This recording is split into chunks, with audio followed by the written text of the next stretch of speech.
Hi good morning. അപ്പൊ നമ്മുടെ ഇന്നത്തെ വീഡിയോ എന്ന് പറയുന്നത് വളരെ സിമ്പിൾ ആയിട്ടൊരു ചായ ഉണ്ടാക്കുന്ന വീഡിയോ ആണ്. ഞാനിപ്പോ ഒരു പാൻ വെച്ചിട്ടുണ്ട്. പാനിലേക്ക് ഞാനൊരു 1/4 കപ്പ് വെള്ളം ചേർക്കുന്നുണ്ട് കേട്ടോ. 1/4 കപ്പ് വെള്ളം മതി നമുക്ക് ഈ ഒരു ചായ ഉണ്ടാക്കാനായിട്ട്. വളരെ സിമ്പിൾ ആയിട്ടുള്ള റെസിപ്പിയാണ്.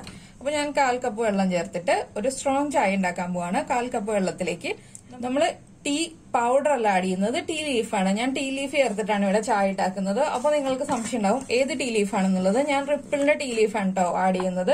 അത് നമുക്ക് ഏത് ടീ ലീഫാണെങ്കിലും ആഡ് ചെയ്യാം. ഞാനപ്പോ ഇവിടെ യൂസ് ചെയ്യുന്നത് റിപ്പിളിന്റെ ടീ ലീഫാണ്. നിങ്ങൾക്ക് റിപ്പിളിന്റെ ടീ ലീഫിന്റെ പരസ്യം പറയല്ല, ഞാൻ യൂസ് ചെയ്യുന്ന ടീ ലീഫിന്റെ കാര്യം പറയുന്നു എന്നേ ഉള്ളൂ. നിങ്ങളപ്പോ ഏത് ബ്രാൻഡാണോ യൂസ് ചെയ്യുന്നത് ആ ബ്രാൻഡ് യൂസ് ചെയ്യുക. ഇതിലേക്ക് ഒരു 3/4 ടീസ്പൂണാണ് ഞാനിപ്പോ ടീ ലീഫ് ആഡ് ചെയ്യുന്നത്. എന്താണെന്ന് വെച്ചാല് ഞാൻ കുറച്ച് കടുപ്പമുള്ള രീതിയിലാണ് ഒരു ചായ ഉണ്ടാക്കാൻ പോകുന്നത്. അപ്പോ ചായപ്പൊടി ഇട്ടിട്ടുണ്ട്. ചായപ്പൊടിയുടെ കൂടെ തന്നെ നമ്മൾ പഞ്ചസാര ചേർക്കില്ല, പഞ്ചസാര ലാസ്റ്റേ ചേർക്കുള്ളൂ. ചായപ്പൊടി ഒന്ന് നന്നായിട്ട് വേവണം, അതിന് വേണ്ട സമയം നമ്മൾ കൊടുക്കുക. ഇനി നന്നായിട്ട് വെള്ളം ഒന്ന് തിളച്ച് ചായപ്പൊടി ഒന്ന് വെന്ത് വരുമ്പോഴേ നമ്മൾ പാല് ചേർക്കുള്ളൂ. നിങ്ങൾക്ക് എത്ര പേർക്കുള്ള ചായയാണ് സെർവ് ചെയ്യേണ്ടതെന്ന് വെച്ചാൽ അതനുസരിച്ച് വെള്ളം ചേർക്കാം. ഞാനിതിപ്പോ ഒരാൾക്കുള്ള ചായയാണ് കേട്ടോ തിളപ്പിക്കുന്നത്. അപ്പോ നമ്മള് ഒരാൾക്കുള്ള ചായ എന്ന് പറയുമ്പോൾ കുറച്ച് കടുപ്പം ഉള്ള രീതിയിൽ, അതുപോലെ തന്നെ അത്യാവശ്യം നല്ല പാലൊക്കെ ചേർത്തിട്ടുള്ള ചായയാണ് ഉണ്ടാക്കുന്നത്. നിങ്ങളിപ്പോ കുറച്ച് പാല് ചേർത്തിട്ടാണെങ്കിൽ 1/4 കപ്പ് വെള്ളം എന്നുള്ളത് 1/2 കപ്പ് വെള്ളം ചേർത്തിട്ട് ചായ ഉണ്ടാക്കാം. അപ്പൊ എന്താണെന്ന് വെച്ചാൽ പാല് കൂടുതൽ ചേർക്കുമ്പോഴാണ് ചായക്ക് ടേസ്റ്റ് ഉണ്ടാവുക. പാല് കുറച്ച് ചേർക്കുകയാണെങ്കിൽ ചായക്ക് അത്രയ്ക്ക് അങ്ങോട്ട് ടേസ്റ്റ് വരില്ല. അപ്പൊ ഞാൻ ഇതിലേക്ക് 3/4 കപ്പ് പാലാണ് ചേർക്കാൻ പോകുന്നത്. നിങ്ങൾക്ക് 1/2 കപ്പ് പാല് മതി എന്നുണ്ടെങ്കിൽ 1/2 കപ്പ് പാലും 1/2 കപ്പ് വെള്ളവും ചേർത്തിട്ട് ചായ ഉണ്ടാക്കാം. അപ്പൊ നമ്മുടെ വെള്ളം തിളച്ചു തുടങ്ങി. നമ്മുടെ ചായപ്പൊടി ഒന്ന് തിളച്ച് വെന്ത് വരണം, അതിനുള്ള സമയം കൊടുക്കുക. ഒരുപാട് സമയം ചായപ്പൊടി വേവിക്കേണ്ട ആവശ്യമില്ല. ചായപ്പൊടി ഒന്ന് ജസ്റ്റ് വേവുമ്പോൾ തന്നെ നമുക്ക് ഇതിലേക്ക് പാല് ചേർക്കാം. എന്താന്ന് വെച്ചാൽ ഇനി പാലും കൂടി ചേർന്ന് തിളച്ച് വേവുന്നത് വരെ നമ്മൾ വീണ്ടും വെയിറ്റ് ചെയ്യും. ഇതിലേക്ക് നമുക്ക് 3/4 കപ്പ് പാല് ചേർത്ത് കൊടുക്കാം.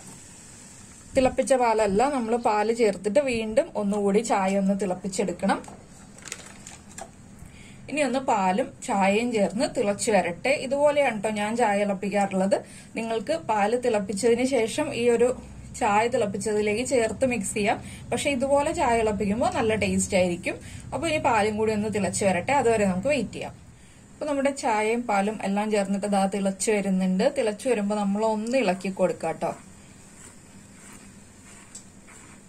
ടീ ലീഫ് ആവുമ്പോൾ കുറച്ച് കടുപ്പുണ്ടാവും. അതെന്താന്ന് വെച്ചാല് നമ്മൾ ഒന്ന് ഇളക്കി കൊടുത്ത് ഒന്ന് ചായ തിളച്ച് പൊങ്ങി വരുമ്പോൾ നമ്മളൊന്ന് അടച്ചു വെക്കണം. ടീ ലീഫിന്റെ ആ ഒരു കടുപ്പം ഇറങ്ങി വരാനായിട്ട് ഒന്ന് അടച്ചു വെക്കണം.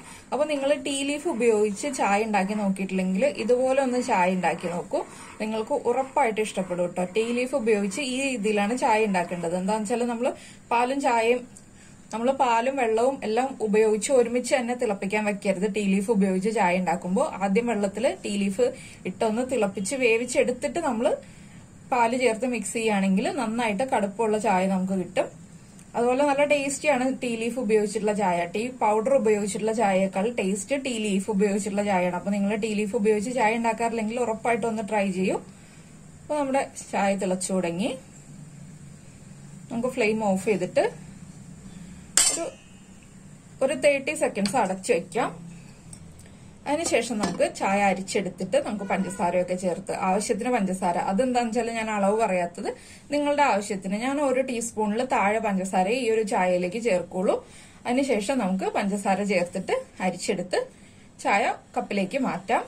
ഇപ്പൊ ഇതാ ഞാൻ നമ്മുടെ ചായ ഒരു പാത്രത്തിലേക്ക് അരിച്ചൊഴിച്ചിട്ടുണ്ട്. ഞാൻ ഇതിലേക്ക് ഒരു 3/4 ടീസ്പൂൺ പഞ്ചസാരയാണ് ചേർക്കുന്നത്.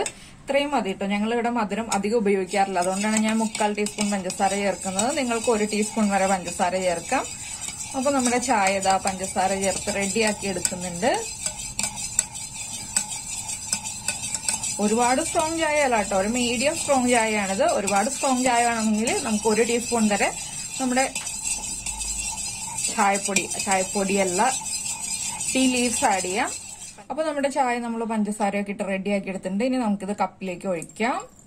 അപ്പൊ നമ്മുടെ ചായ ഇതാ റെഡിയായി കഴിഞ്ഞു. ഇനി നല്ല ചൂടോടുകൂടി കുടിക്കുക. ഇത്രയേ ഉള്ളൂ നമ്മുടെ ചായയുടെ പരിപാടി. അപ്പൊ എല്ലാവരും ചായയൊക്കെ ഉണ്ടാക്കി കഴിച്ചിട്ട് അഭിപ്രായങ്ങളൊക്കെ പറയുക. അതുപോലെ തന്നെ നമ്മുടെ വീഡിയോ കമന്റ് ചെയ്യാനും ലൈക്ക് ചെയ്യാനും ഷെയർ ചെയ്യാനൊന്നും മറന്നു പോകരുത്. അപ്പൊ ഇതാ ചൂട് ചായ എല്ലാവരും കുടിച്ചോളൂ. നമുക്ക് അടുത്ത വീഡിയോയുമായിട്ട് അടുത്ത ദിവസം കാണാം.